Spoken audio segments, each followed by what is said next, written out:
Vous passez des heures à vous entraîner sur la selle mais vous ne roulez toujours pas plus vite et vous n'arrivez pas à progresser.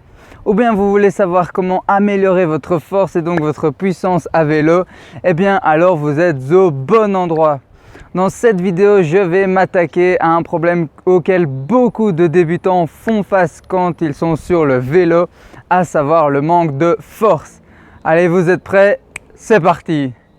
Salut à tous, c'est Corentin, j'espère que vous avez la forme et que vous êtes super motivés pour vous entraîner.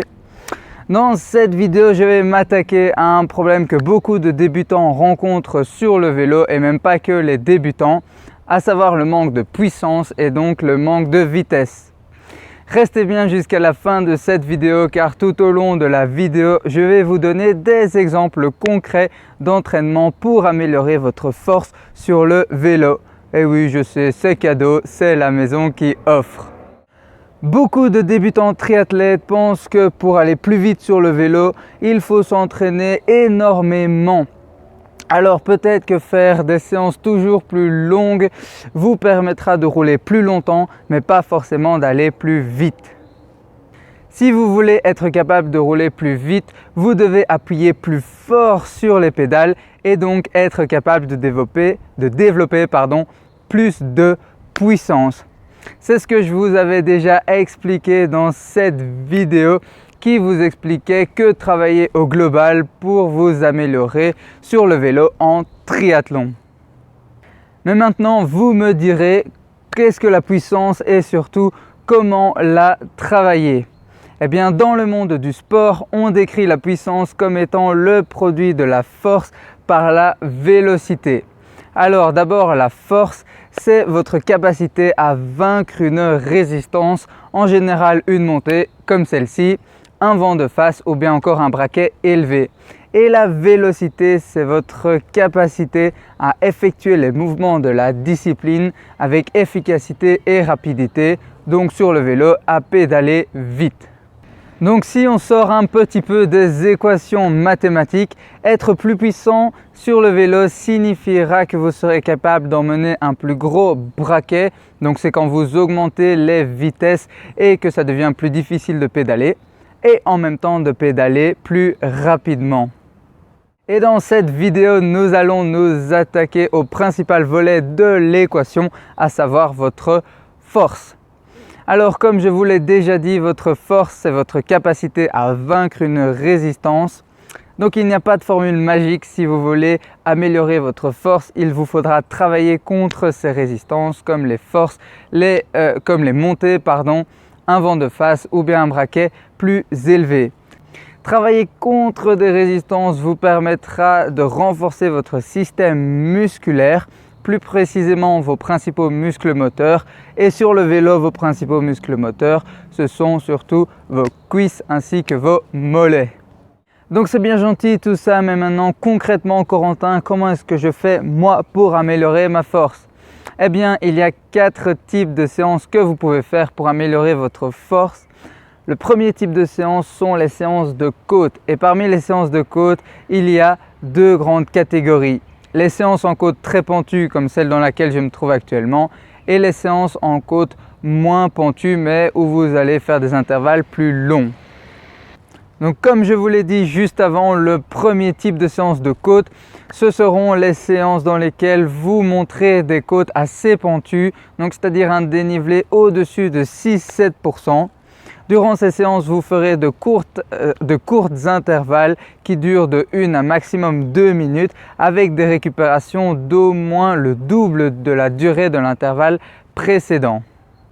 Un exemple de séance sera 5 à 8 fois 1 minute en côte, cela dépend de votre niveau. Une côte avec un dénivelé de 6 à 10% et avec une récupération de 3 minutes entre les répétitions. Le deuxième type de séances de côte seront celles où vous grimperez des côtes pas trop pentues, donc c'est-à-dire avec un dénivelé entre 4 et 6%. Attention ici, quand je parle de dénivelé, je parle bien de dénivelé moyen et pas de pourcentage maximum de la côte. Dans ce cas-ci, vous pouvez monter la durée des fractionnés à 5 minutes et prendre des récupérations qui sont plus ou moins de la moitié de la durée du fractionné précédent. Une bonne séance de ce type serait 3 fois 4 minutes en côte de 4 à 6% avec 2 minutes de récupération entre les répétitions. Pour connaître le dénivelé des côtes qui sont près de chez vous et que vous voulez grimper, il vous suffit soit 1 d'aller voir sur Google, il y a plusieurs sites qui les référencent, ou bien 2 d'aller sur l'application Strava. D'ailleurs, si vous voulez suivre mes entraînements, vous pouvez me suivre sur Strava.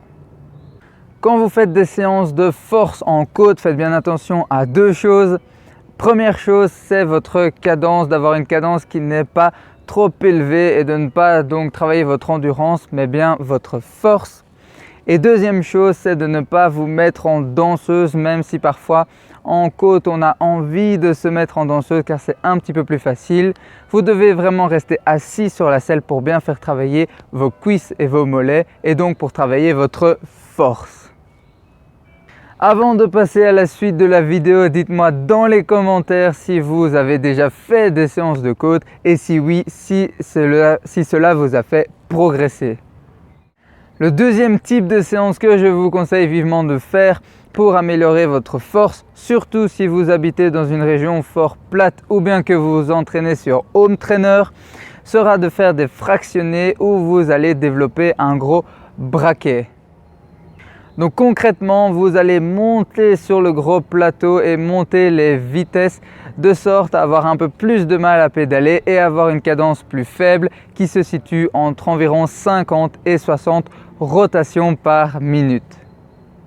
Si vous n'avez pas de capteur qui mesure la cadence pendant que vous roulez, il vous suffit de compter le nombre de tours que votre pied gauche ou droit fait pendant 20 secondes et ensuite de multiplier ce chiffre par 3 car la cadence se mesure sur 1 minute. Une bonne séance que j'ai à vous donner est 5 fois 3 minutes récup 2 minutes ou bien 3 fois 5 minutes récup 4 minutes en fonction de votre niveau avec un gros braquet et une cadence d'environ 50 à 60 rotations par minute comme je vous l'ai expliqué juste avant.